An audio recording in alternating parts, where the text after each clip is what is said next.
Fala, produtores! E aí, tudo bem? Seja muito bem-vindo ao canal Mais Sem Cabeça do YouTube. No vídeo de hoje, review de Fumetsu no Anata-e, 14º capítulo. E meus caros, vou dizer que o Fuji está a ponto de explodir. Sim, meus caros, sim. Caso você não esteja na plataforma do YouTube, o link está na bio, beleza? Vem acompanhar comigo de forma completa esse review. Agora, se você já está aqui na plataforma do YouTube, se inscreva no canal, deixa seu like e me conta aqui embaixo o que você achou desse capítulo. Porque, gente, o Fuji tá aqui, ó, no limite, literalmente. Detalhe, quero deixar aqui um recado, dois recados no caso. O primeiro é para você me seguir nas outras redes sociais, no TikTok e no Instagram, porque lá você vai ficar sabendo, antes de eu postar vídeo aqui no YouTube, você vai ficar sabendo quando eu for postar vídeo aqui. Beleza? Se tiver algum imprevisto, assim, você já vai ficar sabendo. Ok? E o segundo recado é que está rolando uma votação dos melhores animes da temporada de primavera 2021 lá na página Otakus Brasil. Vou deixar o link aqui embaixo na descrição. Porque eu tô dizendo aqui sobre essa premiação? Porque os nossos queridinhos, né, Fumetsu no Anata-e e Mashiro no Oto estão na categoria Melhores Openings e Ends, ou seja, de abertura e de encerramento. E os nossos queridinhos, né, o Setsuru, né, lá com seu Tsuguru Shamisen tocando, né, os Fuji com o seu Pink Blue, né, lindo, maravilhoso, estão nessa categoria. Então, se você assistiu aqui comigo esses animes maravilhosos e está ainda assistindo, né, no caso que é Fumetsu, né, está continuando ainda, né, vai lá, vota! Beleza? Fica aqui a recomendação para você poder ir lá votar, ok? Ok. Bem, sem mais delongas, bora pro review, porque é isso que interessa. Vambora. Bem, o anime começa com a Tonari ali explicando, meio que dizendo pro Fuji como é que as coisas ali funcionam e tudo mais. Só que o que acontece? Ela não explica pra ele exatamente o que ele tem que fazer ali naquela arena, né?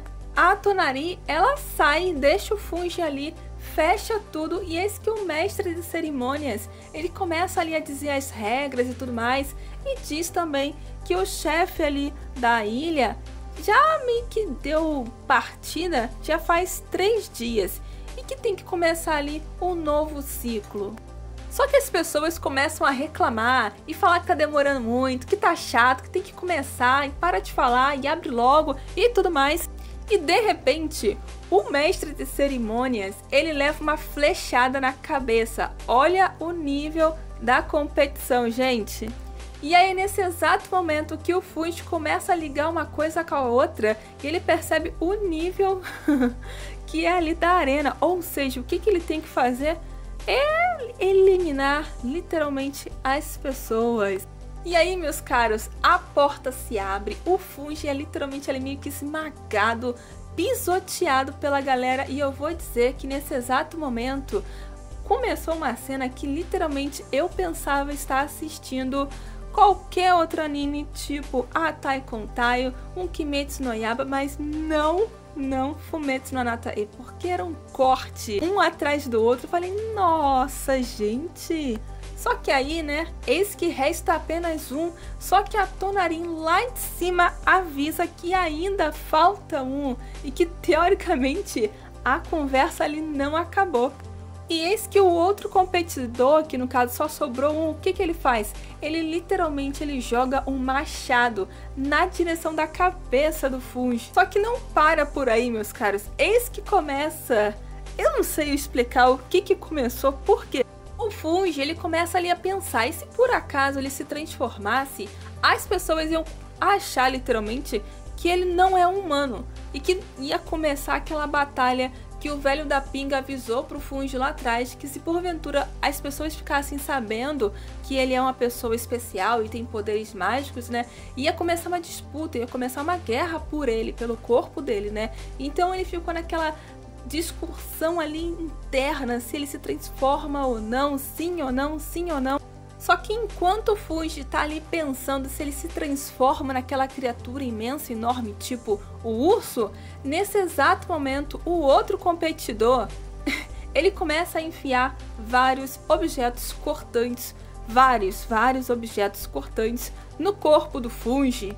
Só que aí, mesmo nessa situação crítica ali, está sendo perfurado em várias direções, ele continua ali pensando e ele acaba associando que o esforço que o Gugu fez para poder salvar a Rin, no caso, o Gugu, ele não estava nem aí pro que as pessoas fossem pensar ou achar dele, ele queria era salvar a Rin, e nesse exato momento o Fungi, ele não está nem aí pro que as pessoas vão pensar ou achar dele.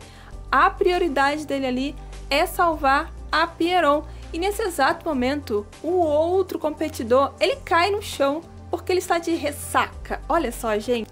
A Tonari fica impressionada com a resistência do Fungi e fica assim passada. E aí, olha a ideia da menina. Ela começa ali agora, já um pouquinho depois, a cobrar para as pessoas se aproximarem ali do Fungi, porque as pessoas agora veem o Fungi como um libertador daquela situação, um possível libertador daquela situação. E aí o chefe da Tonari aparece, só que a menina já tem uma lábia ali e ela consegue convencer o chefe de que teremos, enfim, um permanente administrador para poder administrar, olha só que redundante, a ilha, e agora de forma eterna. Por quê? Porque ela já meio que pegou ali que o Fungi é imortal. O Fungi, né, que não é bobo que nada, né, tá cheio daquela situação, se levanta e mete o pé dali. Só que é claro, a Tonari não vai largar do pé do Fungi e a galera também, né? Então o pessoal ali fecha o Fungi, tá colado no Fungi, feito chiclete. E eles começam ali a andar um pouco pela cidade, pelo menos pelas partes ali mais abertas, né? E o Fungi fica impressionado, é com as pessoas estão meio que ali penduradas pela cabeça. Só que a Tonari e o grupo já avisa pro Fungi que aquela situação ali é normal, porque com certeza aquelas pessoas que estão ali enforcadas, elas fizeram alguma coisa, elas roubaram, elas mataram, e que ali é permitido matar o outro, se porventura o outro fez alguma coisa de errado, é liberado ali matar um ao outro. O Fungi fica impressionado com aquela situação e não acredita no que ele está ouvindo. E elas já fazem logo assim o seguinte, ó, tem que se acostumar porque isso daqui é rotineiro. Só que aí a Tonari, ela começa ali a conversar com ele, né, e a falar um pouquinho da história ali da ilha, né, e ela conta que aquela ilha ali, é interessante essa história, né, que ela pertencia a um determinado país que usava ali como prisão, né, beleza? Só que essa prisão começou a ficar tão cheia, tão lotada, que o próprio administrador não estava dando mais conta de administrar, de manter aquelas pessoas ali. E meio que houve uma rebelião, só que no meio dessa rebelião, as próprias pessoas, no caso os presos, eles conseguiram se reorganizar e mantiveram ali as pessoas ali dentro. Ou seja, é uma prisão aberta, mas ao mesmo tempo fechada. Olha que contraditório. E ela, junto com uma outra galera selecionada, né, eles têm a tarefa de trazer mais prisioneiros para ali, para a ilha.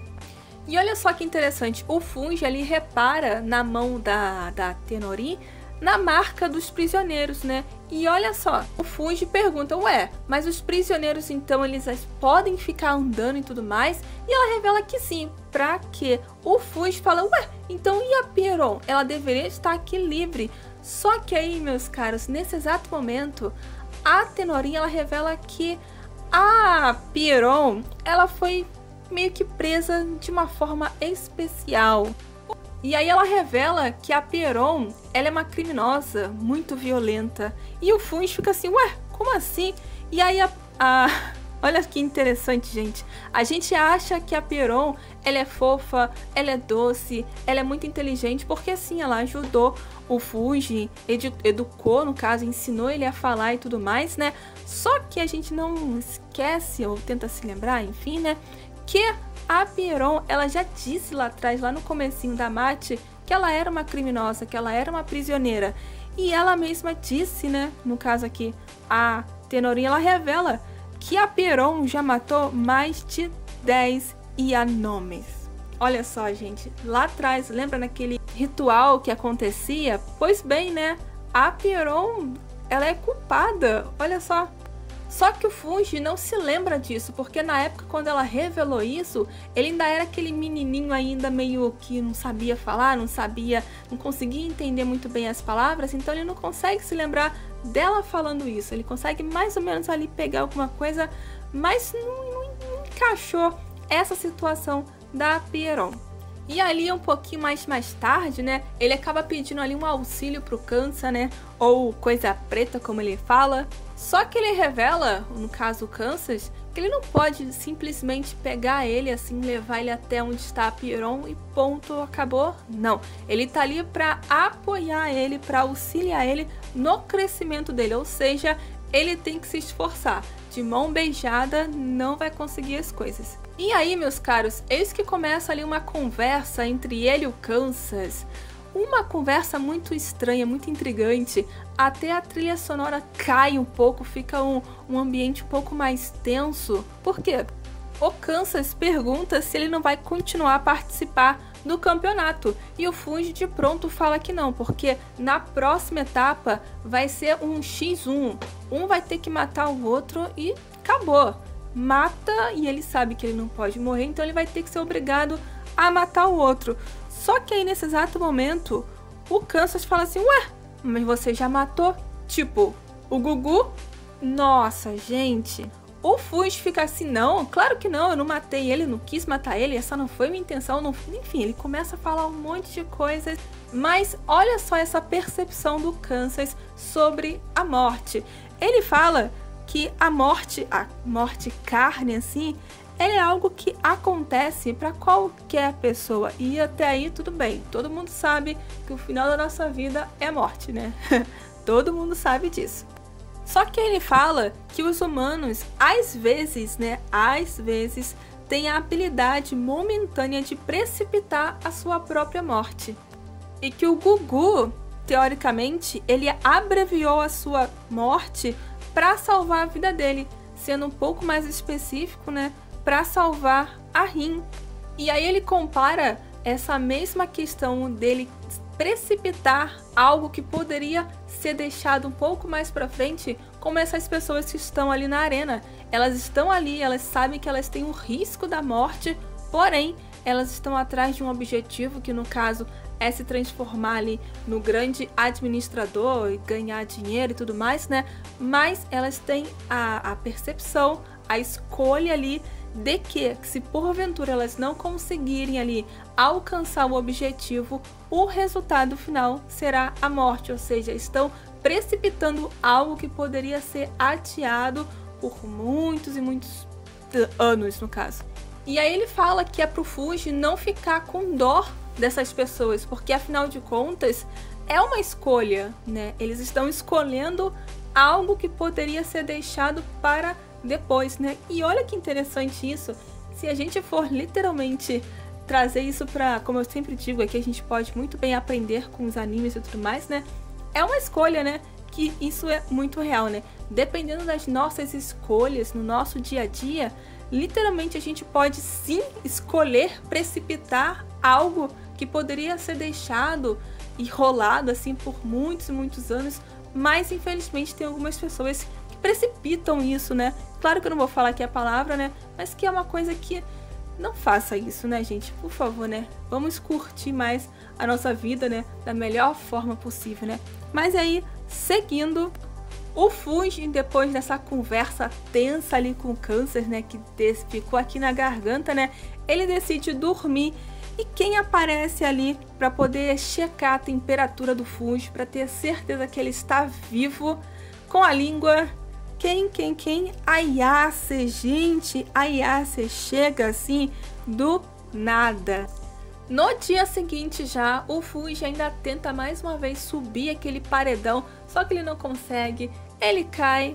A Tenorin chega falando que ele tem que sim participar da batalha lá, e ele fala que não, fica com a cara fechada e tudo mais. O patrão da Tenorin aparece perguntando cadê o convidado, que no caso não é o Funge, mas sim a Yase e ela fala que não viu ela. E nesse exato momento mostra quem, gente? A Yase acabando com a galera. Gente, ela acabou com todo mundo. Só que o Fuji, ele tá ali em forma de cachorro e ele consegue ali, com a força do seu olfato super apurado, ele percebe aquele cheiro muito, muito familiar. Só que ele tá um pouco ali entretido, porque ele acaba vendo ali um tatu que parece uma fuinha. Eu não consegui identificar muito bem qual era a espécie, mas ele acaba mordendo o tatuzinho ali, mata o bichinho, ele fica ali descontente porque ele acabou matando o bichinho, ele não queria matar o bichinho, enfim,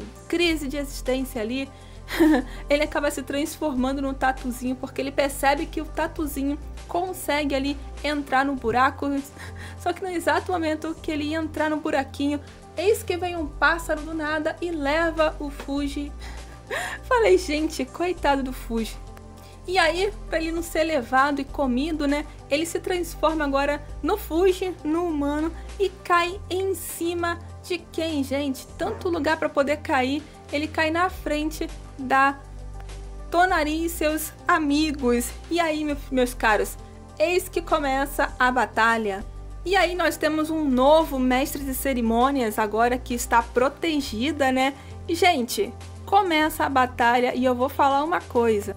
Que batalha estranha, gente, muito estranha. Por quê? O Fuji já começa ali tentando proteger o seu corpo ali com o máximo de armas possíveis. O outro competidor já chega ali arrancando todas as armas, rasgando ali casaco do Fuji. E o Fuji já mete logo ali no ouvido dele falando assim, olha, você não vai ganhar, desiste, você não vai ganhar nada com isso. Só que o outro competidor não tá nem aí, ele quer matar o Fuji. E aí, gente, eis que o Fuji, como eu disse, está aqui, ó, no limite dele. E então ele decide meio que jogar as meias verdades no ventilador. Gente, o Fuji se transforma no lobo, se transforma no Gugu, pensa em se transformar na Mate, mas ele não lembra quem é a Mate, então ele fica ali pensando quem eu posso me transformar. Ele até pensa ali, ele cogita ali a ideia de se transformar no caranguejo, naquela coisinha pequena. Só que aí, em quem que ele se transforma, gente?